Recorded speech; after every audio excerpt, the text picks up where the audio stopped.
এই বোকা ছেলে মেয়ে, এই তোমরা এইভাবে 2 আঙ্গুল উঁচু করে পিক উঠালে কেন? তোমরা এইভাবে 2 আঙ্গুল উঁচু করে কেন পিক উঠালে?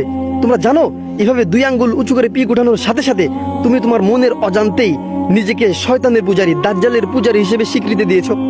জানো? খবর নিয়েছো কখনো? এখন বলবে নাহিদ ভাই আবারও নতুন গুজব নিয়ে এসেছেন। আমি বলবো না, আমি প্রুফ ছাড়া কথা বলি না, আমি প্রুফ সাথে করে নিয়ে এসেছি। আমি এমনি আপনাদেরকে একটা কথা বলি না। এখন আমাকে বলতেছেন যে ভাই এভাবে 2 আঙ্গুল উঁচু করে পিক উঠালে এটা দাজ্জালের পূজারী হয়, এটা শয়তানের পূজারী হয়, এটা আবার কোন ধরনের কথাবার্তা? আমি বলবো আমি তোমাদেরকে দেখাচ্ছি, তোমার স্ক্রিনের দিকে ফলো করো।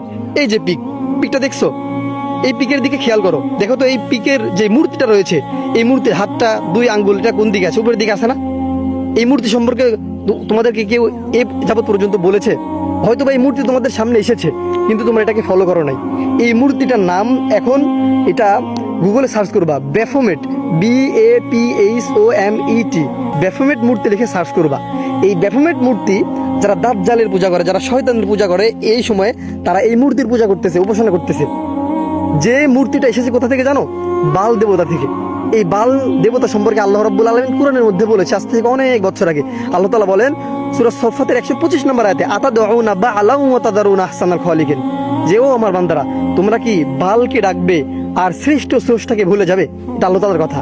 এই বাল থেকে ব্যাফোমেট মূর্তি এসেছে, যেই মূর্তির আঙ্গুল 2টা উপরের দিকে থাকে, মাথাটা ছাগলের মাথা, শরীরটা মানুষের। আজকে এই বাল দেবতা, শয়তান বা দাজ্জালের পূজা আমাকে দিয়ে, আপনাকে দিয়ে করাচ্ছে এভাবে পিক উঠানোর মাধ্যমে, কিন্তু আমাদের কোনো খবর নেই। আমাদের কোনো খবর নেই। আজকে যদি আমি তোমাকে বলি যেভাবে পিক কেন উঠালে, তুমি তো শয়তানের পূজা করলে, তুমি তো দাজ্জালের পূজা করলে, এখন আমাকে বলবে নাহিদ ভাই না এটা তো, হ্যাঁ এভাবে 2 আঙ্গুল পিক উঠানো এটা কোনো অপরাধ না, কারণ এটা ভিক্টরি বা স্বাচ্ছন্দ্যময় বা আনন্দময় সময়ে যখন আমরা বন্ধু বান্ধব মিলে পিক উঠাই তখন আনন্দের জন্য এটাকে আমরা এই পোস্টটা নেই।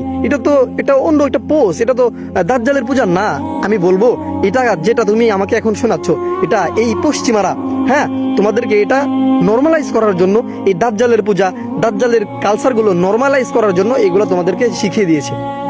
কিন্তু এটার মূলে হলো এই দাজ্জাল, এই বাল দেবতা বা ব্যাফোমেট মূর্তি, যার পূজা আজকে লক্ষাধিক ইহুদি খ্রিস্টানরা করতেছে।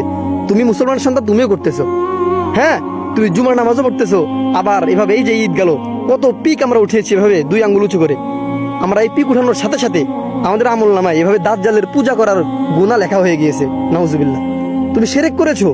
আমি যদি এভাবে 2 আঙ্গুল উঁচু করে পিক উঠে, আমি শিরক করেছি। আল্লাহ তাআলা বলেছেন ওমা ইশরিক বিল্লাহি ফাকাদ হারামাল্লাহু আলাইহিল জান্নাহ, যে যারা শিরক করবে তাদের জন্য জান্নাতটা হারাম। আল্লাহ তাআলা চিরতরে হারাম করে দিয়েছে যারা শিরক করেছে এর জন্য। তাই আমি তোমাদেরকে বলবো, আমরা যারা না জেনে এতদিন করে এসেছি, আমরা জানতাম না এইভাবে